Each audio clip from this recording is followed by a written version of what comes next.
ഇതൊക്കെ കാണാനും കേൾക്കാനാണ് നിങ്ങൾ ഈ പേടിച്ചിട്ട് ദീക്ഷ ചെവിയിൽ എന്തൊക്കെ ഓയിൽ തന്ന് എന്നെ അങ്ങ് കുഴിച്ചടിക്കാൻ വേണ്ടിയിട്ടാണ് വീട്ടുകാർ അങ്ങനെയൊക്കെ പറഞ്ഞിട്ടുണ്ടാവുന്ന എനിക്കറിയാം. വേണ്ടാത്ത പണിക്കൊന്നും പോകണ്ടെന്നൊക്കെ പറഞ്ഞിട്ട് വട്ടാണ് ഈ ആധ്യാത്മികതയൊക്കെ എന്തിന്റെ ആവശ്യമാണ് എന്നൊക്കെ പറഞ്ഞിട്ട് കുറെ ആൾക്കാർ നിങ്ങളെ ബ്രെയിൻ വാഷ് ഒക്കെ ചെയ്തിട്ടുണ്ടാവും എനിക്കറിയാം. അപ്പൊ അതൊക്കെ അതിജീവിച്ച് നിങ്ങളും ഈ പറഞ്ഞ പോലെ കുറെ ആളെന്നെ പേഴ്സണലി ചോദിച്ചിട്ടുണ്ട് അവിടെ വന്നാ എന്താ ചെയ്യാ ഗുരുജി എന്താ ചെയ്യാന്ന്. ഞാൻ പറഞ്ഞു നിങ്ങളെ തിന്നൊന്നുമില്ല എന്തായാലും വരിക എന്ന് പറഞ്ഞു. പഠിക്കാത്ത കുറെ ആൾക്കാർ പേടിച്ചിട്ട് വരാണ്ടിരിക്കുന്നുണ്ട്. അങ്ങനെ അത് പ്രേം ചെയ്ത ഒരു ക്ലാസ്സിൽ അങ്ങനെ പറഞ്ഞിട്ടുണ്ട്, വന്നാൽ ചോദ്യമൊക്കെ ചോദിക്കുന്നുണ്ട്. അപ്പൊ അത് പേടിച്ചിട്ട് കുറെ ആൾക്കാർ ഈ എന്താ പറയാ നമ്മുടെ ദീക്ഷയിൽ ഇനി പോയി ഞാൻ നാണം കെടുവോ ബാക്കിയുള്ള ആളെ മുമ്പിൽ, അങ്ങനെയൊക്കെ കുറച്ച് ആൾക്കാർ മുങ്ങിയിട്ടുണ്ട്. അത് പിന്നെ നിങ്ങൾ ഈ കഴിഞ്ഞ ദിവസം നമ്മളിട്ട ആ ഒരു വീഡിയോ കണ്ടിട്ട് കുറെ ആൾക്കാർ മനസ്സൊക്കെ മാറി വന്നിട്ടുണ്ട്. കുറെ ആൾക്കാർ പേഴ്സണലി വിളിച്ച് അയ്യോ മിസ്സായി പോയി എന്നൊക്കെ പറഞ്ഞു. എന്തായാലും സന്തോഷം. ദേവിയെ നേരിട്ട് അനുഭവിക്കാൻ പറ്റിയിട്ടുണ്ടോ? അങ്ങനെയുള്ള എന്തെങ്കിലും ഒരു ഭാഗ്യം ഉണ്ടായിട്ടുണ്ടോ? ലളിതയെ ഇങ്ങനെ ഉപാസിക്കാൻ തുടങ്ങിയിട്ട് നിങ്ങൾ വിചാരിക്കാത്ത എന്തെങ്കിലും പറയാൻ മടിയായിരിക്കില്ലേ? വളരെയധികം പ്രോഗ്രസ് ഉണ്ട്. ഓ, ഇതാണ് ഇങ്ങനെയാണ് പറയേണ്ടത്. നമ്മൾ ആത്മവിശ്വാസമാണ് ലളിത എന്ന് പറഞ്ഞാൽ ശരിക്കും ആത്മവിശ്വാസമാണ്. കാരണം എനിക്ക് ഉറപ്പുണ്ട് നിങ്ങൾ പറഞ്ഞിട്ടില്ലെങ്കിൽ എനിക്കറിയാം നിങ്ങളുടെയൊക്കെ ധൈര്യം കൂടിയിട്ടുണ്ടാവും ഇല്ലേ? ധൈര്യം കൂടി എന്തിനേയും നേരിടാനുള്ള ഒരു ധൈര്യം ഉണ്ടാവും ഇപ്പൊ നിങ്ങൾക്ക്. ലോകം മുഴുവനും നമ്മുടെ കണ്ണിലേക്ക് നോക്കിയാല് ഒരു കൂസലില്ലാതെ തിരിച്ച് അത്രയും കണ്ണുകളിലേക്ക് നോക്കാനുള്ള ധൈര്യം ഉണ്ടാവും നമുക്ക്. ഇപ്പൊ അതായില്ലെങ്കിലും തീർച്ചയായും ലളിത ഉപാസിച്ചാല് ഞാൻ വേറെ ഒരു ഗുണം നിങ്ങൾക്ക് ഇല്ലെങ്കിലും ഈ ഒരു ഗുണം ഉണ്ടാവും ഞാൻ ഉറപ്പിച്ചു പറയും. അതായത് ലോകം മുഴുവനും നിങ്ങൾ നോക്കിയാല് നമ്മൾ എന്താ ചെയ്യാം, മിക്കവാറും തല താഴ്ത്തി പോകൂലേ? അങ്ങനെയുള്ള കേസിൽ തല താഴ്ത്തി പോവുകയാണ് ചെയ്യാം. പക്ഷെ ലളിത ഉപാസിക്കുന്ന ആളെ എന്താ ചെയ്യാറിയോ? തല നിവർത്തി അത്രയും കണ്ണുകളിലേക്ക് ശാന്തമായി നോക്കാനുള്ള ധൈര്യം അയാൾക്കുണ്ടാവും. ലളിത എന്ന് പറഞ്ഞാൽ തന്നെ ആ ധൈര്യമാണ്, ആത്മവിശ്വാസമാണ് ശരിക്കും. അപ്പൊ അത് ജീവിതത്തില് ആ രീതിയിൽ തന്നെ നമ്മൾ കൊണ്ടു നടക്കണം എന്നാണ് ഒരു എളിയ അഭ്യർത്ഥന. പിന്നെ ഇതൊക്കെ നിങ്ങൾ എന്തിനാണ് പഠിക്കുന്നത്? ശരിക്കും 21ാം നൂറ്റാണ്ടിൽ ഇപ്പൊ AI ഒക്കെ വരുന്ന സമയത്ത് ഇതിന്റെ പ്രാധാന്യം എന്താ ശരിക്കും? ആരെങ്കിലും ഒന്ന് പറയും, എന്തിനാണ് നമ്മൾ ഇതൊക്കെ പഠിക്കുന്ന? സത്യത്തില് സാധിക്കുന്നില്ലേ? അപ്പൊ ഇപ്പൊ സാധിക്കുന്നുണ്ട്. ഇത്രയും കാലം അപ്പം നമുക്ക് കിട്ടിയ വിദ്യാഭ്യാസത്തിൽ ഒന്നും നമുക്കത് മനസ്സിലായിട്ടില്ല. ഓക്കെ, എന്തിനു വേണ്ടിയിട്ടാണ് നിങ്ങൾ അകത്തേക്ക് നോക്കുന്നത്? നിങ്ങൾക്ക് ജീവിക്കാൻ എല്ലാം പുറത്തുണ്ടല്ലോ, എന്തിനാണ് അകത്തേക്ക് നോക്കുന്നത്? പുറത്ത് നല്ലതല്ലേ ശരിക്കും? ഇപ്പൊ നിങ്ങളൊക്കെ വന്നു, മെട്രോയിൽ കയറി വന്ന ആൾക്കാരുണ്ട്, ടാക്സി പിടിച്ച് വന്ന ആൾക്കാരുണ്ട്, ഓട്ടോയിൽ വന്ന് സ്വന്തം ഡ്രൈവ് ചെയ്ത് വന്ന ആൾക്കാരുണ്ട്, ചിലപ്പം ഫ്ലൈറ്റിൽ ഇപ്പൊ ബാംഗ്ലൂർ അവരെങ്ങനെയാ വന്നേ ഞാൻ ചോദിച്ചിട്ടില്ല, അങ്ങനെ വന്നിട്ടുണ്ടാവാം. അപ്പൊ അതൊക്കെ നിങ്ങൾക്ക് സൗകര്യങ്ങളല്ലേ? നിങ്ങൾ എന്തിനാണ് അകത്തേക്ക് നോക്കുന്നത്? സന്തോഷം ഇല്ല അല്ലെ? ഈ മെറ്റീരിയലിസ്റ്റിക് ആയ വേൾഡിൽ നമുക്ക് എത്ര തന്നെ എന്തൊക്കെ സൗകര്യങ്ങൾ ഉണ്ടായാലും നമുക്ക് എന്തില്ല, സന്തോഷമില്ല. എന്തുകൊണ്ടാണ് സന്തോഷമില്ലാത്ത? എന്തുകൊണ്ടില്ല? ഇത്രയും ഫെസിലിറ്റീസ് ലോകം ഒരുക്കിയിട്ട് എത്രയോ ശാസ്ത്രജ്ഞന്മാര് നമ്മൾക്ക് മുമ്പേ ജീവിച്ചു പോയ ആൾക്കാർ കഷ്ടപ്പെട്ട് ഒരുപാട് കാര്യം, ഇപ്പൊ കൊറോണ പോലെയുള്ള മഹാമാരിയെ വിത്ത്സ്റ്റാൻഡ് ചെയ്യാൻ മാത്രം അല്ലേ ഒക്കെ വിദ്യ വികസിപ്പിച്ചു ആധുനിക ശാസ്ത്രം. അപ്പൊ എന്തുകൊണ്ട് സന്തോഷം കിട്ടുന്നില്ല? എന്തിനാണ് തൃപ്തിയില്ലാത്തത്? നമ്മള് ജീവിതത്തിൽ ഒറ്റയ്ക്കാണ്, പിന്നെ സർവൈവൽ ഇൻസ്റ്റിങ്ക്റ്റിലാണ് റിലേഷൻഷിപ്സ് ബിൽഡ് ആവുന്നത് അല്ലേ? സർവൈവൽ ഇൻസ്റ്റിങ്ക്റ്റിലാണ് റിലേഷൻഷിപ്സ് ബിൽഡ് ആവുന്നത്. കാരണം മനുഷ്യനെ ഉണ്ടാക്കിയത് തന്നെ അല്ലെങ്കിൽ സൃഷ്ടിച്ചത് തന്നെ തലച്ചോറിൽ 3 ഭാഗങ്ങളുണ്ട്. അതില് ഏറ്റവും പ്രിമിറ്റീവ് ആയ ഭാഗമാണ് ഇത്, ഈ പറയുന്ന നമ്മുടെ റെപ്റ്റിലിയൻ ബ്രെയിൻ എന്ന് പറഞ്ഞാൽ ലിസാർഡ് ബ്രെയിൻ. അതാണ് ശരിക്കും ആ ബ്രെയിൻ ഉപയോഗിച്ചിട്ടാണ് ഇപ്പോ ഈ 21ാം നൂറ്റാണ്ടായിട്ടും മനുഷ്യര് ജീവിതം മുൻപോട്ട് കൊണ്ടുപോകുന്നത്, ബഹുഭൂരിപക്ഷ ആളുകൾ. പക്ഷെ ചില ആളുകള് മറ്റ് 2 നിയോ കോർട്ടെക്സ് പോലെയുള്ള സൃഷ്ടിപരമായ ചിന്തകള് ഉപയോഗിച്ചിട്ട്, നമുക്ക് ബ്രെയിനിന്റെ നിയോ കോർട്ടെക്സ് എന്നുള്ള ഭാഗത്തിനാണ് ശരിക്കും സൃഷ്ടിപരമായി ചിന്തിക്കാൻ വേണ്ടിയിട്ടും പെരുമാറാനും സമൂഹത്തോട് ഇന്ററാക്ട് ചെയ്യാനും ഒക്കെയാണ്. അതാണ് മനുഷ്യന്റെ പരിണാമം. നിങ്ങള് ബയോളജിയിലൊക്കെ നരവംശാസ്ത്രത്തിലൊക്കെ പഠിച്ചിട്ടില്ലേ? പഴയ നിയാണ്ടർത്തൽമാൻ കാലഘട്ടത്തിൽ നമ്മുടെ തലയോട്ടി എങ്ങനെയായിരുന്നു? ഈ ഭാഗം പതിഞ്ഞിട്ടായിരുന്നു അല്ലേ? ഈ നെറ്റിയുടെ ഭാഗം എങ്ങനെയാണ്? അടിച്ച് പരത്തിയ പോലെ അല്ലേ? ഇപ്പോഴോ 21ാം നൂറ്റാണ്ടാകുമ്പോഴേക്കോ തലച്ചോറിന്റെ ആ ഭാഗം ഈ പറയുന്ന ഫ്രോണ്ടൽ അല്ലെങ്കിൽ നിയോ കോർട്ടെക്സ് വികസിച്ചു. എന്താണ് അതിന്റെ അർത്ഥം? പ്രാകൃതമായ പ്രിമിറ്റീവായി ജീവിച്ച ഈ പറയുന്ന എന്താ പറയാ നമ്മൾ നിലനിൽപ്പിന് അല്ലെങ്കിൽ അസ്തിത്വത്തിന് അല്ലെങ്കിൽ ഈ പറയുന്ന എക്സിസ്റ്റൻസിന് വേണ്ടിയിട്ട് മാത്രം ജീവിച്ച മനുഷ്യൻ എന്തായി? ക്രിയാത്മകമായി ചിന്തിക്കാനും സമൂഹം പോലെയുള്ള കാര്യങ്ങള്, അല്ലെ, കുടുംബം എന്നുള്ള രീതിയിലൊക്കെ മറ്റ് ജീവജാലങ്ങളെക്കാൾ പരിണമിച്ചു. അത് ആരുടെ നിയോഗമാണ്? ശരിക്കും പ്രകൃതി, അല്ലെ?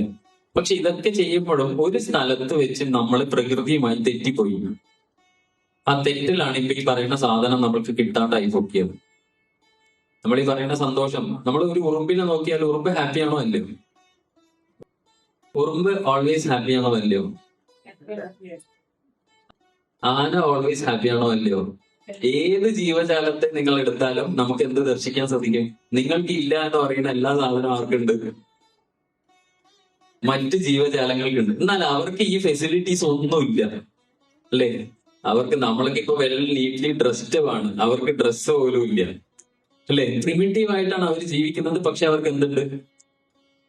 എന്തുകൊണ്ടാണ്? നിങ്ങൾ പറയണം കേട്ടോ, ഇതൊരു ഇന്ററാക്റ്റീവ് സെഷൻ ആണ്, ഇത് യഥാർത്ഥത്തിൽ ഒരു ക്ലാസ് ആണ്. അപ്പൊ ഇത് പറയണം. എനിക്ക് സത്യം ക്ലാസ് ഇങ്ങനെ എടുക്കാനാണ് ഇഷ്ടം. പക്ഷെ പ്രേംജി എപ്പോഴും എന്നെ പിടിച്ചിട്ട് എന്തിലാക്കും? ക്യാമറയുടെ മുമ്പിലാക്കും. അപ്പൊ ഇങ്ങനെ കിട്ടിയാൽ ഞാൻ ഇങ്ങനെ തകർക്കും. ഇപ്പൊ എന്നോട് പറഞ്ഞിട്ടുണ്ട് സമയമൊക്കെ നോക്കിയിട്ട് വേണം ഇവർക്ക് ഭക്ഷണമൊക്കെ കഴിക്കാനുള്ളത്, ദൂരൊക്കെ പോകാനുള്ളതാണ്. അപ്പൊ അതുകൊണ്ട് നിങ്ങൾ വേഗം ഇന്ററാക്ട് ചെയ്താൽ ക്ലാസ് കുറച്ചുകൂടി പെട്ടെന്ന് നമുക്ക് കൊണ്ടുപോകാം. അപ്പൊ എന്തായിരിക്കും കാരണം? നമ്മൾ പ്രകൃതിയായിട്ട് അകന്നിട്ടാണ് എന്നുള്ളത് ഉറപ്പാണ്, അല്ലേ? അത് ആ തിരിച്ചറിവ് തന്നെയാണ് ആദ്യം വേണ്ടത്. നമ്മൾ പ്രകൃതിയിൽ നിന്ന് അകന്നാണ് ജീവിക്കുന്നത്.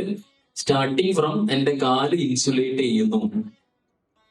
എന്റെ കാല്, കാരണം മനുഷ്യൻ എന്ന് പറഞ്ഞാൽ യഥാർത്ഥത്തിൽ ഇലക്ട്രോ മാഗ്നറ്റിക് ബോഡിയാണ്. മുകളിൽ നിന്ന് നമ്മൾ സൗരോർജം ഇലക്ട്രിക് ആയി മാറ്റുകയും ചെയ്യുന്നു. ഭൂമിയുടെ കാന്തികമായ ഊർജം സ്വീകരിച്ച് അതിനെ മാഗ്നറ്റിക്. ശരിക്കും ഈ രണ്ട് എനർജിനെ കണ്ടക്ട് ചെയ്യുന്ന ബീങ്സ് ആണ് ഈ ലോകത്ത് ഉള്ള എല്ലാ ജീവജാലങ്ങളും. എന്താണെന്ന് അറിയാം, ഈ രണ്ട് എനർജിയെ കണ്ടക്ട് ചെയ്യുന്ന ആൾക്കാരാണ് ശരിക്കും. അതുകൊണ്ട് തന്നെ അവർക്ക് എന്തുണ്ട്? എർത്തി എന്നുള്ള ഒരു ഗുണം പ്രകൃതി കൊടുത്തിട്ടുണ്ട്. പക്ഷെ നമ്മൾ എന്ത് ചെയ്തു? കുറെ കൂടെ ബുദ്ധിമാന്മാരായിട്ട് ആ എർത്തിങ് അങ്ങോട്ട് ക്ലോസ് ചെയ്ത് ഇങ്ങനെ ചെരുപ്പിട്ടിട്ട് ഇപ്പൊ പല ആൾക്കാരും വീട്ടിലടക്കം ചെരുപ്പാണ്, ബെഡ്റൂമിലടക്കം ചെരുപ്പാണ്. എന്താണ്? പ്രകൃതി എങ്ങനെയാണോ നമ്മൾ സൃഷ്ടിച്ചത്, നമ്മൾ അതിനെ എഗെയിൻസ്റ്റ് ആയിട്ടാണ് നമ്മുടെ പല കണ്ടുപിടുത്തം. പക്ഷെ നമ്മളെന്തൊരു പാദങ്ങളെ രക്ഷിക്കാൻ, ബെഡ്റൂമിൽ നിങ്ങളെ പാദത്തെ കുത്തി മുറിക്കാൻ എന്താ ഉള്ളത്? വീട്ടിന്റെ അകത്ത്. പക്ഷെ എന്നാലും നമ്മൾ ഓരോ കാരണം പറഞ്ഞത്. അപ്പൊ പ്രകൃതിയിൽ നിന്ന് മാറി നടക്കുന്നതിനനുസരിച്ച് നമുക്ക് എന്തുണ്ടാവില്ല? ഈ പറയുന്ന പ്രകൃതിയുടെ എല്ലാ അനുഗ്രഹങ്ങളും. പ്രകൃതി ആരാണ്? അമ്മയാണ്, ദേവിയാണ്. അപ്പൊ ലിറ്ററലി നമുക്കറിയാം എന്താണ് നമ്മളിപ്പോ ജീവിക്കുന്നത്? പരാശക്തിയുടെ കൂടെയല്ല. അത് അംഗീകരിക്കുന്നുണ്ടോ നിങ്ങൾ? അത് അംഗീകരിക്കുന്നുണ്ടോ?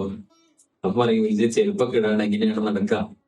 നിങ്ങൾ ലൈഫ് ലോങ് ചെരുപ്പ് ഇടാണ്ട് നടക്കണം എന്ന് ഞാൻ പറയില്ല. കഴിവിന്റെ അത്ര നിങ്ങൾക്ക് എത്രയൊക്കെ സമയം വീട്ടിൽ കിട്ടുമോ, അല്ലെങ്കിൽ സ്വസ്ഥമായി അവനവന്റെ പേഴ്സണൽ സ്പേസ് ഇല്ലേ, ഒരു ടൈമില്ലേ, സമയത്തെങ്കിലും നമ്മൾ എന്തായി ജീവിക്കാൻ ശ്രമിക്കണം?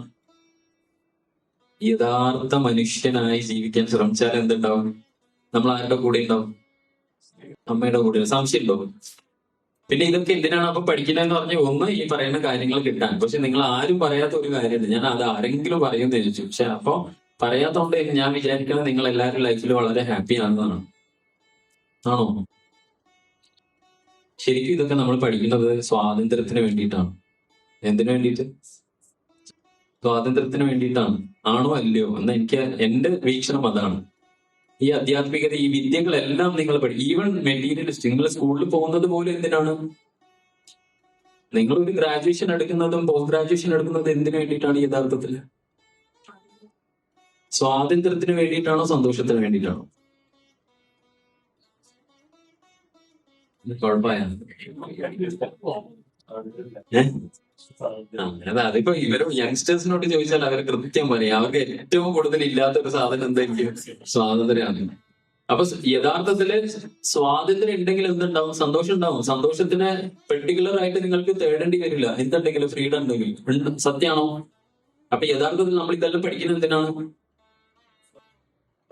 സ്വാതന്ത്ര്യത്തിന് വേണ്ടിയിട്ടാണ്. എന്ത് സ്വാതന്ത്ര്യത്തിന് വേണ്ടിയിട്ടാണ്?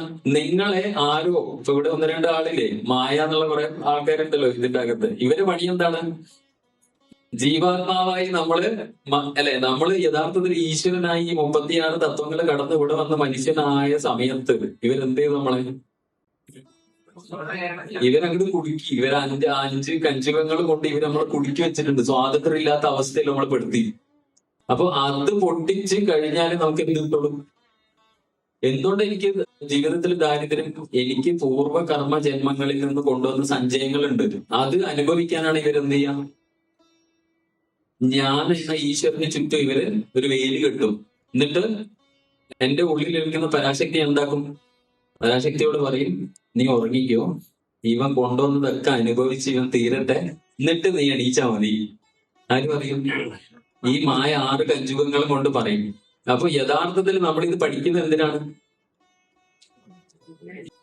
ഈ കഞ്ചുകങ്ങള് അഴിച്ചു മാറ്റി കഴിഞ്ഞാല് എന്റെ കർമ്മസഞ്ചയങ്ങൾ എളുപ്പത്തില് എരിച്ച് കളയാൻ എന്നെ കൊണ്ട് സാധിക്കും. അതിനുശേഷം പിന്നെ എന്റെ ഉള്ളിൽ നിന്ന് ആരെണീക്കും? എഴുന്നേൽക്കും. അവളുടെ കൂടെ അല്ലെങ്കിൽ അവളെ അനുഭവിക്കുക എന്നുള്ളതാണ് നമ്മുടെ ലക്ഷ്യം, അല്ലെ? ആണോ അല്ലയോ? അപ്പം ഇതായിരിക്കണം നമ്മുടെ ചിന്ത ഓൾവേസ്. കാരണം എനിക്ക് വേണ്ടത് എന്താണ്? സ്വാതന്ത്ര്യമാണ്. ബട്ട് എന്നെ ലിമിറ്റഡ് ആക്കുന്നു. എങ്ങനെ? ഇപ്പൊ ആ കുഞ്ഞ്, പേര് ഞാൻ മറന്നു, രവിശങ്കർ, പേര് മറക്കാൻ പാടില്ല അല്ലെ? രവിശങ്കർ പറഞ്ഞ സ്വാതന്ത്ര്യം ഇല്ല. എന്തുകൊണ്ട് സ്വാതന്ത്ര്യം ഇല്ല?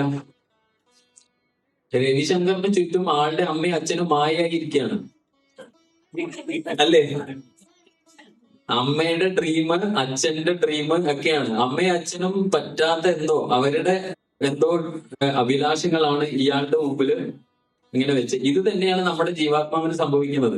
കഴിഞ്ഞ ജന്മത്തില് അക്കംപ്ലിഷ് ചെയ്ത് നമ്മൾ അക്യുമുലേറ്റ് ചെയ്തത് ഇതുപോലെ എങ്ങനെയാണോ ആളിപ്പോ ഫ്രീഡം ഇല്ലാതെ അതുപോലെ നമ്മുടെ ജീവാത്മാവിനെ ഇങ്ങനെ ചുറ്റി വരിഞ്ഞിരിക്കും. നമ്മള് എന്നിട്ട് എന്ത് ചെയ്യും? സെൻസസിനെ കുതിരയില്ലേ, കടിഞ്ഞാണില്ലാത്ത കുതിരയെ പോലെ അങ്ങ് അഴിച്ചു വിടും. മായയുടെ പണി ഇതൊക്കെയാണ്. അപ്പൊ സെൻസസ് എന്ത് ചെയ്യും? ഞാൻ നിങ്ങളെ എല്ലാട്ടോ പറയുന്നത്. അപ്പൊ എന്ത് ചെയ്യും? ഇത് ലക്കും ലഗാനും ഇല്ലാണ്ട് ഓടിക്കൊണ്ടിരിക്കുന്ന സമയത്ത് എന്താവും? ഞാൻ ആരാണെന്നുള്ള സത്യം ഞാൻ മറന്നുപോകും. എന്തിനാണ് ഞാൻ വന്നത് എന്നുള്ള സത്യം മറന്നുപോകും. അപ്പൊ നമുക്ക് എന്ത് സംഭവിക്കും? നമ്മൾ ഈ പറയുന്ന ഈ എന്താ പറയാ, കുത്തുവാക്കുകള്, സങ്കടങ്ങള്, സ്വാതന്ത്ര്യമില്ലായ്മ, സന്തോഷമില്ലായ്മ, ഇതിന്റെയൊക്കെ ഭാഗമായി മാറും. എന്തുകൊണ്ടാണ് മാറുന്നത്? ഞാൻ എല്ലാ കാര്യത്തിനും എന്റെ സെൻസസ് കൊണ്ട് പെർസീവ് ചെയ്യാൻ നോക്കും.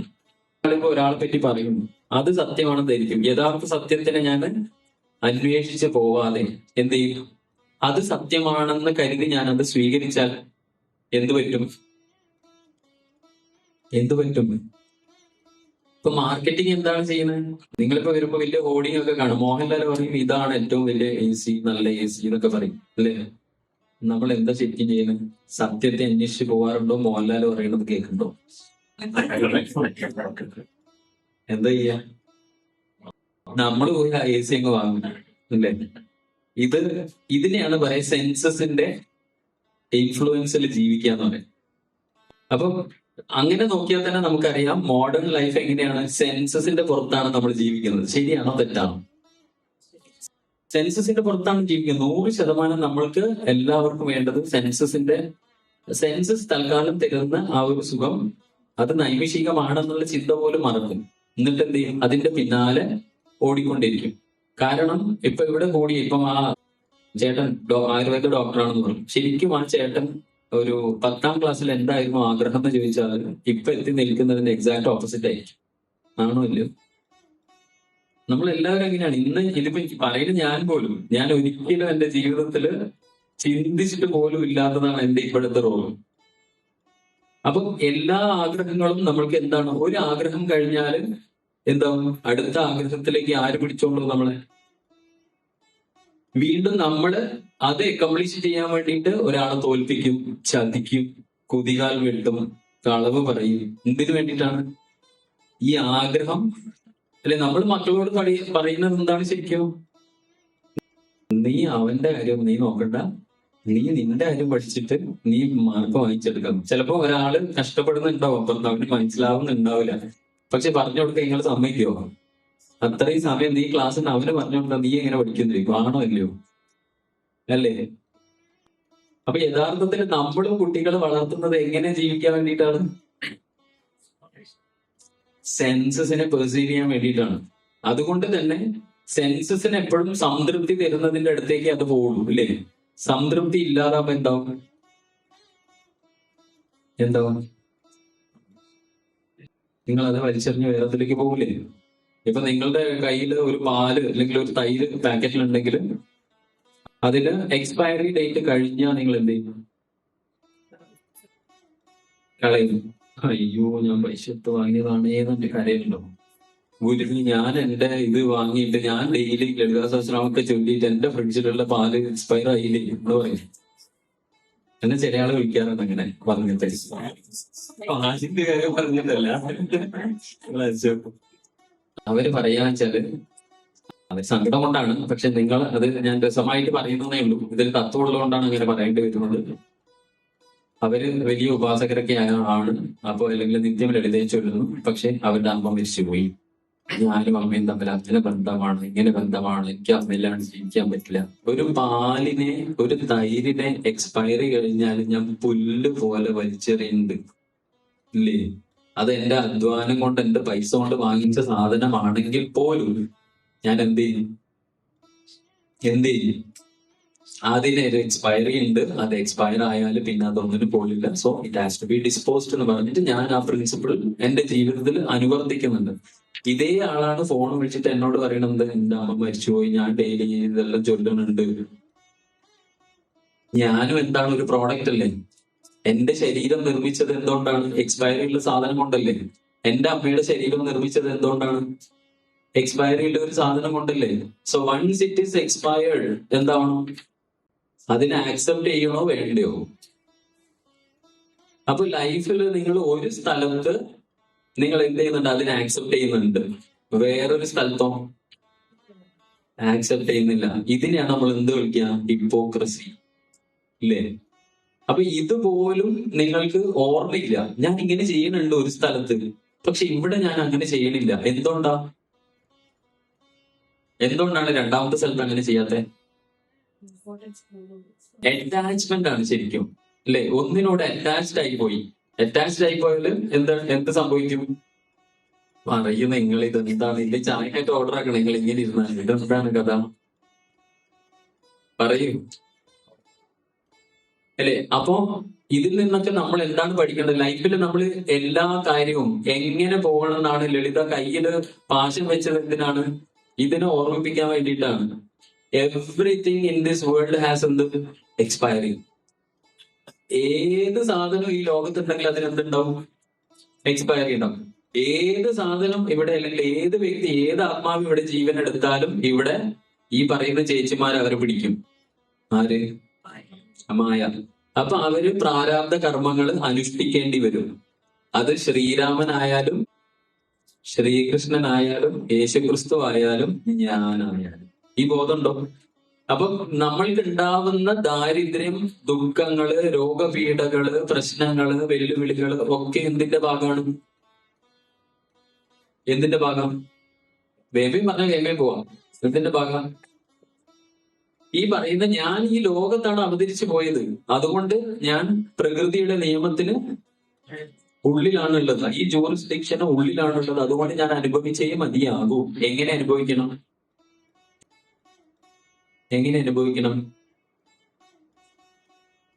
അത് അതുപോലെ ആക്സെപ്റ്റ് ചെയ്ത്. ഇപ്പൊ നമ്മുടെ അമ്മ നമ്മൾക്ക് ഇഷ്ടമില്ലാത്ത ഒരു സ്വഭാവകാരിയാണെങ്കിൽ നിങ്ങൾ അമ്മയെ ചവിട്ടി പുറത്താക്കുമോ? നിങ്ങളിപ്പോ ചെയ്യായിരിക്കും ഇന്നത്തെ തലമുറ. നിങ്ങളിപ്പോ വരണ വഴിക്ക് ഈ പറയുന്ന പോലെ കാറിന്റെ ടയർ പഞ്ചറായപ്പോ ആ ഹിന്ദിക്കാരന് എന്തുകൊണ്ട് ഹെൽപ്പ് ചെയ്യാൻ തോന്നി? കാർ ഒരു അപൂർണതയിൽ നിൽക്കുകയാണ്, അല്ലെ? അപൂർണതയിൽ നിൽക്കുന്ന ആളെയല്ലേ നമ്മൾ ഹെൽപ്പ് ചെയ്യേണ്ടത്? ആണോ? അല്ലെ? 4 ടയറുള്ള കാർ ഇങ്ങനെ ഓടിക്കൊണ്ടുപോകുമ്പോൾ നമ്മൾ അത് നോക്കിയേ ഓടുന്നുണ്ടല്ലോ എന്നൊക്കെ അഭിപ്രായം പറയില്ലല്ലോ, അല്ലേ? അപ്പൊ എപ്പോഴും ജീവിതത്തില് നിങ്ങളുടെ മുമ്പില് അപൂർണതയുള്ള ആള് വന്നാൽ നിങ്ങൾ എന്ത് ചെയ്യണം? ഓർത്തിട്ട് ഉത്തരം പറഞ്ഞാൽ മതി. എന്ത് ചെയ്യണം? അപൂർണതയുള്ള ഒരാള് നിങ്ങളുടെ മുമ്പിൽ വന്നാൽ നിങ്ങൾ എന്ത് ചെയ്യും? ഓർമ്മയുണ്ടാണ് ഈ പറഞ്ഞത്, ചേർത്ത് പിടിക്കണം. അപ്പൊ നിങ്ങളോട് ഒരാൾക്ക് ദേഷ്യം തോന്നിയാൽ അത് അയാളിലെ പൂർണ്ണതയാണോ അപൂർണതയാണോ? നിങ്ങൾ എന്ത് ചെയ്യും? നിങ്ങളെ കുറിച്ച് ഒരാൾ ഏഷണി പറയും, അത് അയാളുടെ സ്വഭാവത്തിലെ പൂർണ്ണതയാണോ അപൂർണതയാണോ? നിങ്ങൾ എന്ത് ചെയ്യും? ഇതെല്ലാം ഓർമ്മ വേണം. ഈ പറയുന്നത് ഓർമ്മ വേണം പറയുന്നത്. ഇത് തന്നെയാണ് യഥാർത്ഥത്തില് ലളിത നമ്മളോട് പറയണത്. എങ്ങനെയാണോ ബസ്സിൽ ഒരു ഹാൻഡിക്യാപ്ഡ് ആയ ആൾക്കാര് വന്നാൽ നമ്മൾ സീറ്റ് ഒഴിഞ്ഞു കൊടുക്കുന്നത്? എന്തുകൊണ്ട്? എനിക്ക് എന്റെ എല്ലാ ലിംസും ഓക്കെയാണ്, പക്ഷെ അയാൾക്ക് കുറവുണ്ട്. അതുകൊണ്ട് ഞാൻ എന്ത് ചെയ്യണം? കുറവുള്ള ആളെ ചേർത്ത് പിടിക്കണം. നിങ്ങൾ ബസ്സിൽ ആ പ്രിൻസിപ്പിള് അഡോപ്റ്റ് ചെയ്യുന്നുണ്ടെങ്കിൽ എല്ലാ സ്ഥലത്തും അഡോപ്റ്റ് ചെയ്യണം. പോസിബിൾ ആണോ? കുറച്ച് ബുദ്ധിമുട്ടാണ്. തുറന്നു പറയുന്ന സത്യം, കുറച്ച് ബുദ്ധിമുട്ടാണ്. കാരണം ഇതുവരെ ഇങ്ങനെ ചിന്തിച്ചിട്ടില്ല. പക്ഷെ നിങ്ങൾ നേരത്തെ പറയുന്ന കാര്യം, സന്തോഷം കിട്ടാത്തത് എന്തുകൊണ്ടാണെന്നറിയോ? നിങ്ങള് അയാളിലെ അപൂർണതയല്ല ദർശിക്കുന്നത്, നിങ്ങൾ അയാളിൽ പൂർണ്ണതയാണ് ദർശിക്കുന്നത്. പൂർണ്ണതയുള്ള ഒരാൾ എന്നെ ചീത്ത പറഞ്ഞാൽ എനിക്ക് വിഷമാണ്. പക്ഷെ ചീത്ത പറയാന്നുള്ളത് പൂർണ്ണതയല്ല, അപൂർണതയാണ്. ഒരാള് നിങ്ങളായി മനസ്സിലാക്കാത്തത് അയാളിലെ അപൂർണതയാണ്. എന്റെ ഭാര്യ എന്നെ മനസ്സിലാക്കുന്നില്ലെങ്കിൽ എന്റെ ഭാര്യയിലെ അപൂർണതയാണ്. ആളുടെ സെൻസിന് എന്നെ പെർസീവ് ചെയ്യാൻ പറ്റുന്നില്ല. അപ്പൊ ഞാൻ എന്ത് ചെയ്യണം? ഇത് വൈസ് വേഴ്സ അപ്ലൈ ചെയ്യാണ് കേട്ടോ. ഭർത്താവ് ഇങ്ങനെ ആയാലും നിങ്ങൾ എന്ത് ചെയ്യേണ്ടി വരും? നിങ്ങൾ അങ്ങനെ ചിന്തിച്ചു നോക്കൂ. ശരിക്കും ഒരു പെർഫെക്റ്റ് ആയിട്ടുള്ള ഈ ഒരു മ്യൂച്വൽ ആക്സെപ്റ്റൻസി ഉള്ളിടത്താണ് എന്തുണ്ടാവുള്ളൂ? സന്തോഷം ഉണ്ടാവുള്ളൂ. അതുകൊണ്ട് എപ്പോഴും ജീവിതത്തില് നിങ്ങള് എപ്പോഴാണ് പെർഫെക്റ്റ് എന്ന് പറയാം? ഓപ്പോസിറ്റ് ഉള്ള ആള് അപൂർണനാണെങ്കിൽ ഞാൻ എന്തായിരിക്കണം? ഇതാണ് ഏറ്റവും വലിയ പ്രിൻസിപ്പിൾ. അപ്പൊ നമ്മൾ എന്താവാനാണ് ശരിക്കും ശ്രമിക്കേണ്ടത്? ഇതൊക്കെ പഠിക്കുന്നത് എന്തിനു വേണ്ടിയിട്ടാ? ലളിത പഠിക്കുന്നത് നമ്മുടെ ക്യാരക്ടേഴ്സിൽ ഈ പറയുന്ന മായ ചേച്ചിമാര് ഒരുപാട് പ്രശ്നങ്ങൾ ഉണ്ടാക്കിയിട്ടുണ്ട്. അതുകൊണ്ട് അതൊക്കെ മാറ്റിയിട്ട് എനിക്ക് എന്താവണം? 100% ആവണം. ഈ 100% ആയാല് എനിക്ക് ഓപ്പോസിറ്റ് ഉള്ള ഒരു മൈനസ് ആയ ആൾക്കാരെ എന്ത് ചെയ്യാം? അതാണ് നമ്മൾ ഉപനിഷത്ത് മന്ത്രം കേട്ടിട്ടില്ലേ? പൂർണ്ണമത പൂർണ്ണമിതം പൂർണ്ണാത് പൂർണ്ണമുദച്യതേ പൂർണ്ണസ്യ പൂർണ്ണമാദായ പൂർണ്ണമേവാവശിഷ്യതേ. കാരണം പൂർണ്ണതയുള്ള സ്ഥലത്തെ ഈ പ്രിൻസിപ്പിൾ അപ്ലൈ ആവാൻ പറ്റുള്ളൂ. ഈ പൂർണ്ണത ഇല്ലാത്ത ഈ സമൂഹത്തിൽ നമ്മൾ ഈ ശാന്തി മന്ത്രം ചൊല്ലിയിട്ട് എന്ത് കാര്യം? ഞാനും പൂർണ്ണനല്ല, അയാളും പൂർണ്ണനല്ല. എന്നിട്ട് അവിടെ നമ്മൾ ഇരുന്നിട്ട് എന്ത് ചൊല്ലാണ്? ഈ പറയണത് ചൊല്ലിയിട്ട് വല്ല കാര്യമുണ്ടോ? നേരെ മറിച്ച് ഒരാള് പൂർണ്ണനാണെങ്കിൽ അയാൾക്ക് എന്ത് ചെയ്യാം? ആക്സെപ്റ്റ് ചെയ്യാം. അല്ലെങ്കിൽ അയാളിൽ നിന്ന് അപൂർണത എടുത്തു മാറ്റിയാലും അയാൾ എന്തായിരിക്കും? അപ്പൊ ഇത് നമ്മൾ വെറുതെ ചൊല്ലുന്നത് എപ്പോഴും നമ്മൾ ചിന്തിക്കണം. കാര്യം നമ്മൾ ഇത് വലിയ കാര്യം എന്നൊക്കെ പറഞ്ഞ് ചൊല്ലുമെങ്കിലും ഇത് എങ്ങനെ എന്റെ ലൈഫിൽ അപ്ലൈ ചെയ്യാം, അവിടെ ആയിരിക്കണം നമ്മുടെ ശ്രദ്ധ. അല്ലാണ്ട് ലളിത ഞാൻ 35 വർഷമായി, 45 വർഷമായി, 16 വർഷമായി, 10 വർഷമായി, 9 വർഷമായി ചൊല്ലുന്നു എന്ന് പറഞ്ഞിട്ട് വല്ല കാര്യമുണ്ടോ? Each and every name you have to take it and you have to practice on your own. ബുദ്ധിമുട്ടാണെന്ന് എനിക്കറിയാം. ഈ പറയുന്ന ഞാൻ പോലും ചില സ്ഥലത്ത് എത്തുമ്പോൾ തൃശങ്കൂലാവും. ഇതെങ്ങനെ എനിക്ക് അങ്ങനെ ഒരുപാട് അനുഭവം ഉണ്ടായിട്ടുണ്ട്. ഇനി വ്യക്തിപരമായ ഒരു അനുഭവം ഷെയർ ചെയ്താല്, അതുകൊണ്ടാണ് ഈ പിതൃക്കൾക്ക് നമ്മുടെ ഉള്ളില് വളരെ ശക്തിയുണ്ട് എന്നുള്ളത് ഞാൻ അനുഭവിച്ചറിഞ്ഞതാണ്. അതുകൊണ്ടാണ് പറഞ്ഞത്, നമ്മള് പിതൃക്കൾ എന്ന് പറഞ്ഞാല് നമ്മുടെ ഉള്ളിൽ അവർക്ക് എന്താണ്, അവർ മരിച്ചാൽ കഴിഞ്ഞില്ലേ എന്ന് പറയും. എന്റെ അച്ഛനും ഞാനും തമ്മില് എന്റെ 35 വർഷം വരെ യാതൊരു ബന്ധവും ഉണ്ടായിട്ടില്ല. കാരണം ഡിവോഴ്സ്ഡ് ആയിരുന്നു എന്റെ ഓർമ്മ കിട്ടുമ്പോഴേ. പക്ഷെ ഒരു 34 വർഷത്തിന് ശേഷം എന്റെ കല്യാണമൊക്കെ ആയപ്പോൾ ഞാൻ അച്ഛനെ പോയി കണ്ടു, കല്യാണത്തിനൊക്കെ ക്ഷണിച്ചു. അച്ഛൻ വന്നു. അച്ഛൻ പാലക്കാടായിരുന്നു താമസം, ഞാൻ കണ്ണൂർ. അപ്പം അസുഖമൊക്കെ ആയാലും എന്നെ വിളിക്കും പിന്നെ. അപ്പൊ ഞാൻ പോയി. അങ്ങനെ അച്ഛൻ മരിച്ച സമയത്തും അന്ത്യകർമ്മം ചെയ്യുമ്പോൾ എനിക്ക് യഥാർത്ഥത്തിൽ സങ്കടമൊന്നുമില്ല. കാരണം എന്തുകൊണ്ടാണ്? ഞാൻ അനുഭവിച്ചിട്ടില്ല. ഒരു വ്യക്തി എന്ന നിലയിൽ ആ ഒരു എന്താ പറയുക സഹതാപം ഉണ്ടെങ്കിലും എനിക്ക് അറ്റാച്ച്മെന്റ് ഉണ്ടായിരുന്നില്ല. അതുകൊണ്ട് തന്നെ ഇമോഷണൽ റൈസ് ഒന്നുമില്ല. പക്ഷെ ദ മൊമെന്റ് ആ ചിതയ്ക്ക് തീ കൊടുക്കും. സത്യം പറഞ്ഞാൽ എനിക്ക് അച്ഛനോട് കുറച്ചൊക്കെ വിരോധം ആയിരുന്നുണ്ട്. കാരണം തീരെ ശ്രദ്ധിച്ചിട്ടില്ലല്ലോ, എന്താണ് ഈ മനുഷ്യൻ ഇങ്ങനെയൊക്കെ എന്നൊക്കെ ചിന്തിച്ചിട്ടുണ്ട്. പക്ഷെ ദ മൊമെന്റ് ഞാൻ ആ ചിതയ്ക്ക് തീ കൊടുക്കുമ്പോൾ ഞാൻ അറിയാതെ ഞാൻ അങ്ങനെ കരയാൻ പറഞ്ഞാൽ എനിക്ക് കൺട്രോൾ ചെയ്യാൻ പറ്റുന്നില്ല. ഞാൻ ശരിക്കും ഇമോഷൻസ് ഒക്കെ വളരെ കൺട്രോൾ ചെയ്യാൻ പ്രാക്ടീസ് ചെയ്ത് പഠിച്ച ഒരു മനുഷ്യനാണ്. എന്നിട്ട് പോലും എന്റെ കരച്ചിൽ എനിക്ക് അടക്കാൻ പറ്റിയിട്ടില്ല.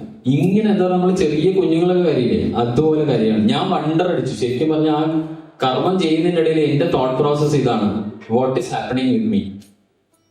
പിന്നെ എനിക്കിതിന് ഉത്തരം കിട്ടിയിട്ടില്ല. കുറെ കാലം ഇതിന്റെ ഉത്തരത്തിന് വേണ്ടിയിട്ട് ഞാൻ അലഞ്ഞു. എന്താണ് ശരിക്കും അന്ന് എന്താണ് എനിക്ക് സംഭവിച്ചത്? കാരണം ഒരു ഇമോഷണൽ അറ്റാച്ച്മെന്റ് എനിക്ക് ഉണ്ടായില്ല എന്നുള്ളത് എനിക്കറിയാം, സ്വപ്നത്തിൽ പോലും ഉണ്ടായിട്ടില്ല. പിന്നെ ഇതെന്താണ് പെട്ടെന്നൊരു അറ്റാച്ച്മെന്റ്. പിന്നെയാണ് എനിക്ക് മനസ്സിലായത്, ഇതൊക്കെ പഠിച്ച് ഈ പിതൃബലിയുടെയും ഈ അമാവാസി ബലിയുടെയും ഒക്കെ തത്വങ്ങൾ പഠിച്ച സമയത്താണ് മനസ്സിലായത് കരഞ്ഞത് ആരാണ് യഥാർത്ഥത്തിൽ.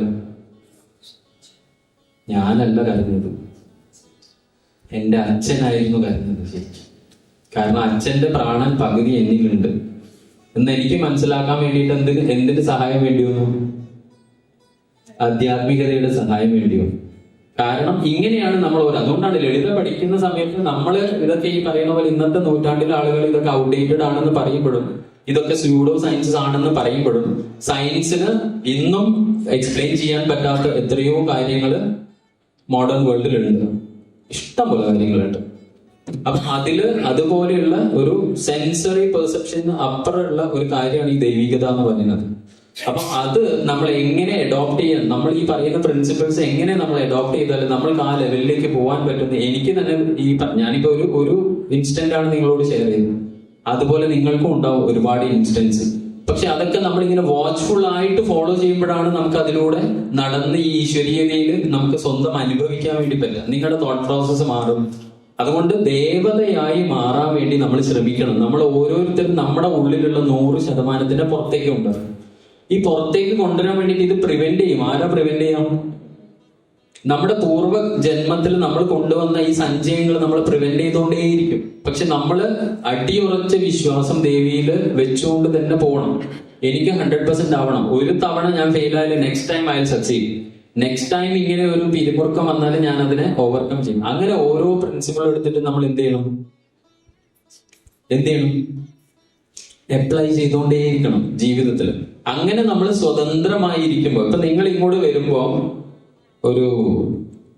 ഇവിടെ ഇപ്പൊ മാങ്ങമരൊന്നും കാണാനില്ല, ഇനി ഒരു മാവ് ഉണ്ടെന്ന് വിചാരിക്കാം, നിറയെ പൂത്തില്ല കാഴ്ചയിരിക്കാം.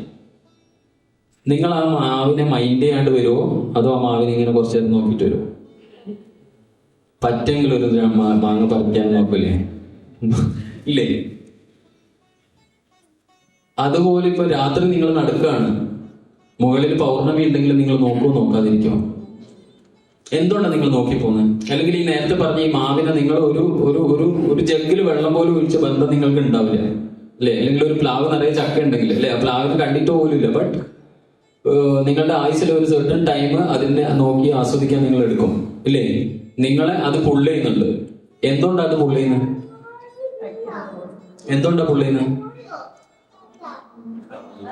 മാവ് ഇഷ്ടം പോലെയുണ്ട്, പക്ഷെ പൂർണ്ണമായി പൂത്ത മാവിനെ കണ്ടാലേ നിങ്ങൾ നിൽക്കുള്ളൂ. അല്ലാണ്ട് എല്ലാ മാവും ഇങ്ങനെ വായി നോക്കിയിട്ട് നിങ്ങൾ വരൂലല്ലോ. അപ്പൊ എന്തുകൊണ്ടാ പുള്ളിന്ന്? പൂർണ്ണത എന്ന ഫാക്ടർ പ്രകൃതിയിൽ എന്ത് സാധനത്തിലുണ്ടെങ്കിലും അതെന്ത് ചുറ്റുമുള്ള ആളുകളെ അട്രാക്ട് ചെയ്യും. ഇപ്പൊ നിങ്ങളുടെ വീട്ടില് നിങ്ങൾക്കൊക്കെ ഉള്ള സങ്കടം എന്താണെന്ന് ചോദിച്ചാൽ നിങ്ങൾ രഹസ്യമായിട്ട് എന്നോട് അറിയും, ഞാൻ എന്തെല്ലാം ചെയ്താലും കുറിച്ച് ആർക്കൊരു അറിയില്ല, അല്ല എന്റെ മക്കൾക്ക് പോലും ഞാൻ ജീവിതം അവർക്ക് വേണ്ടിയിട്ടാണ് ജീവിക്കുന്നത്. ഞാൻ ഒരു സുഖവും സന്തോഷവും ഒന്നും അനുഭവിച്ചിട്ടില്ല. ഞാൻ ഇവരെന്ന് വെച്ചിട്ട് ജീവിച്ചിട്ട് ഇവര് വലുതാകുമ്പോഴേക്കും ഇവരൊന്നും മൈൻഡ് ചെയ്യുന്ന പോലുമില്ല. എന്റെ ഭർത്താവിനാണെങ്കിൽ അങ്ങനെ വിചാരം ഇതൊക്കെ വളരെ സിമ്പിൾ ആയതാണ്, ഞാൻ ദൂരം കഷ്ടപ്പെടുന്നത് ആരും എന്നായിരുന്നു, അതല്ലേ സങ്കടം.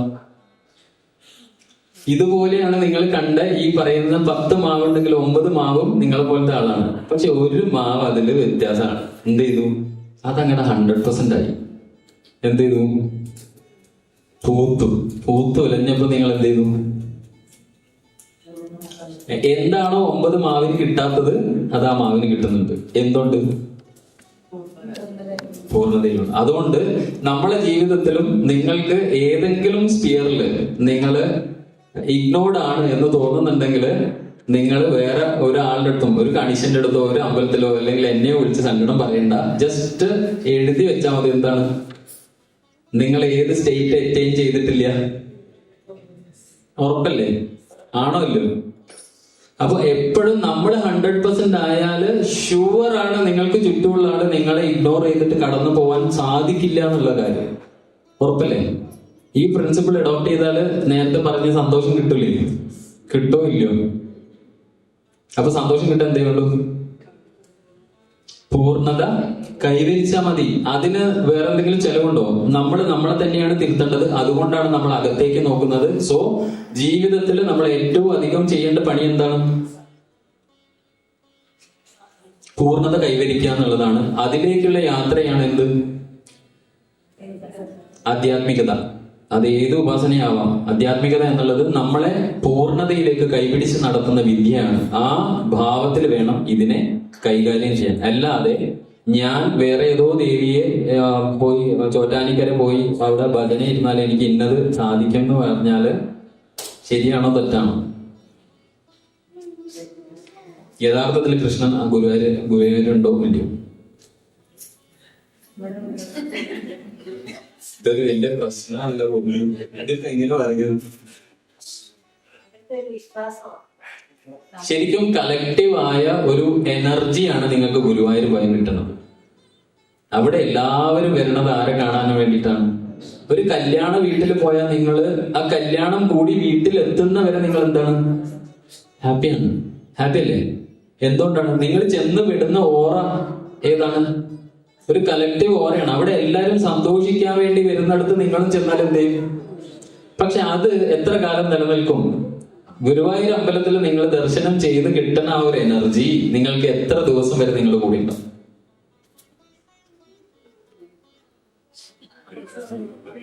സത്യസന്ധമായി പറയുന്നു അല്ലേ?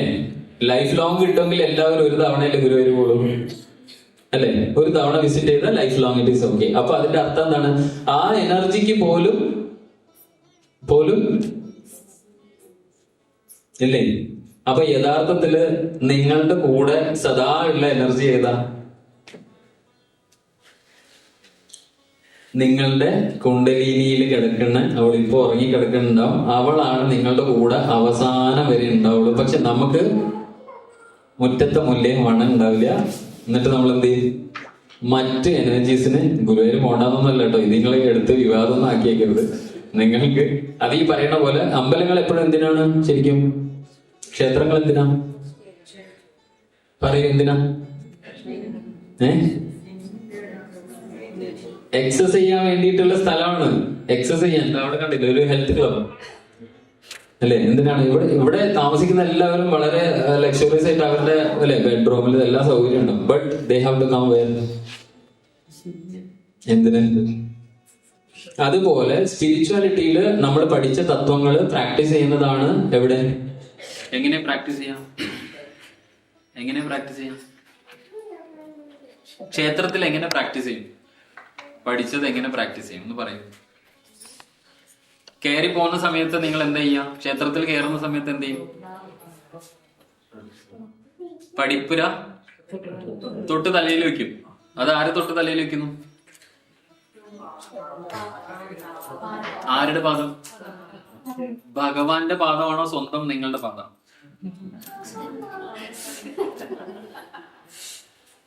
ക്ഷേത്രം എന്നുള്ളത് യഥാർത്ഥത്തില് ആരാണ്? ദേവൻ എന്ന് പറയുന്ന ആരാ? നമ്മളെ തന്നെ റെപ്ലിക്കയാണ് എന്ത്? ക്ഷേത്രം. നമ്മളെ തന്നെ റെപ്ലിക്കയാണ് എന്ത്? ക്ഷേത്രം അല്ലേ? എന്താണ്? റിഫ്ലക്ഷൻ ആണ്. അവിടെ ഇരിക്കുന്ന ആൾ ആരുടെ റിഫ്ലക്ഷൻ ആണ്? നിങ്ങൾ ഗുരുവായൂർ പോയിട്ട് യഥാർത്ഥത്തിൽ കാണുന്ന ആരെയാണ്? നിങ്ങളുടെ ഉള്ളിലുള്ള കൃഷ്ണനാണ്. നിങ്ങളുടെ ഉള്ളിലുള്ള കൃഷ്ണൻ ആരാ ശരിക്കും? നിങ്ങളുടെ കൂടെ അർജുനനുണ്ട്. ഉണ്ടോ ഇല്ലയോ? ആരാണത്? നിങ്ങളുടെ ഉള്ളിൽ അർജുനൻ ആരാണ്? പറയും. നിങ്ങളുടെ ഇന്ദ്രിയങ്ങള് അകത്തേക്ക് കൊണ്ടുപോയി മനസ്സാകുന്ന ആ പ്രോസസ്സാണ് നമ്മുടെ ഉള്ളിൽ അർജുനൻ.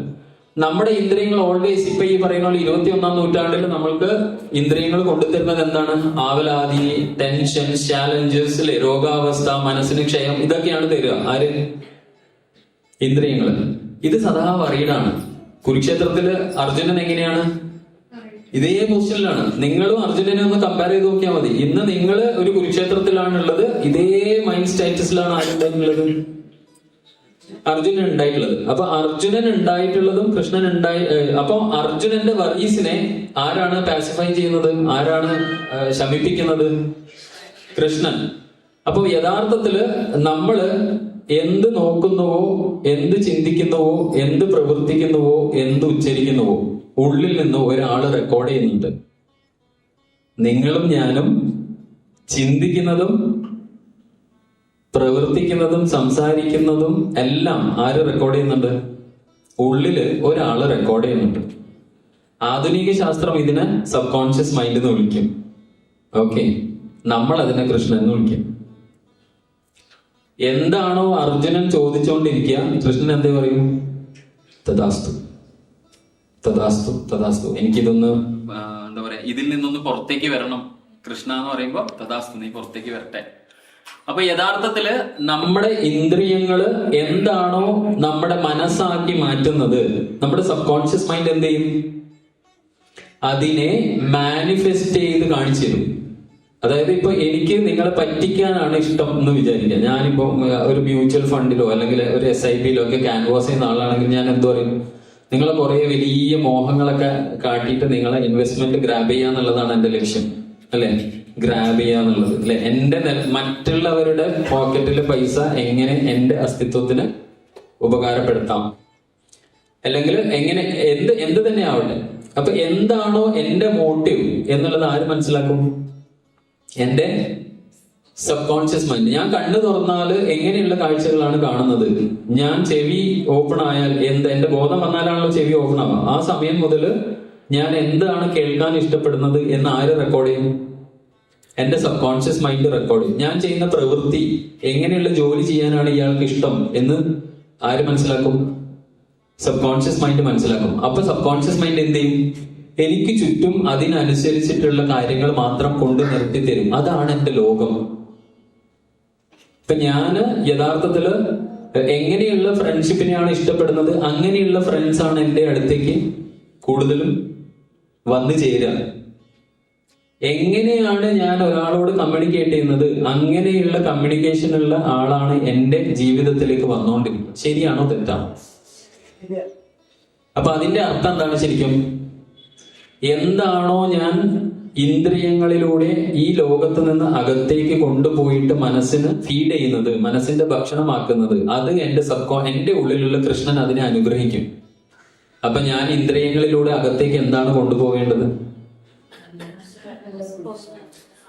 നിങ്ങൾ എന്തായി തീരണം എന്നുള്ളത് ഇന്ദ്രിയങ്ങളിലൂടെ അകത്തേക്ക് കൊണ്ടുപോയാൽ മതി. നിങ്ങൾക്ക് ജീവിതത്തിൽ എങ്ങനെയാണ് ജീവിക്കേണ്ടത് എന്നുള്ളത് നിങ്ങൾ ഇന്ദ്രിയങ്ങളിലൂടെ അകത്തേക്ക് കൊണ്ടുപോയാൽ നിങ്ങളുടെ ഉള്ളിലുള്ള സബ് കോൺഷ്യസ് മൈൻഡ് എന്ത് ചെയ്യും? അത് മാനിഫെസ്റ്റ് ചെയ്ത് തരും നിങ്ങൾക്ക്. ഇതാ നിങ്ങളുടെ ലോകം, ഇതാന്ന് പറഞ്ഞിട്ട് ആര് തരും? കൃഷ്ണൻ തരും. ഇതാണ് ആധ്യാത്മികത. ഈ കൃഷ്ണൻ എന്നും അർജുനൻ എന്നൊക്കെ പറഞ്ഞ് ഭഗവത്ഗീതയിൽ നമ്മളെ പഠിപ്പിക്കുന്നത്. ശാസ്ത്രം ഇതിനെ ഇന്ന് വേറൊരു പേരിട്ടിട്ട് നമ്മളെ മുമ്പിൽ അവതരിപ്പിക്കുമ്പോൾ നമ്മൾ എന്താ പറയും? വ്യാസനൊക്കെ വട്ടാണ്, അല്ലെ? വ്യാസന് വട്ടാണ്. ഈ യുദ്ധത്തിന്റെ നടുവിൽ ഇരുന്നിട്ട് ആരെങ്കിലും 700 ശ്ലോകമൊക്കെ അല്ലെ പറയണത് വരെ കേട്ടിരിക്കുകയാണ്. ഇതൊക്കെ വെറുതെ ഭ്രാന്താണ്. അതുകൊണ്ട് നിങ്ങൾ ഈ ഭഗവത്ഗീത പഠിച്ചിട്ട് വെറുതെ സമയം കളയണ്ടെന്ന് പറയും. യഥാർത്ഥത്തിൽ എന്താണ് ഉദ്ദേശിക്കുന്നത്? ശാസ്ത്രമാണ് പറഞ്ഞു തരുന്നത്, എങ്ങനെ? കഥയുടെ രൂപത്തിൽ. അപ്പൊ നമ്മള് ഇന്ദ്രിയങ്ങളിൽ നിന്ന് എങ്ങനെ പെർസീവ് ചെയ്യണം?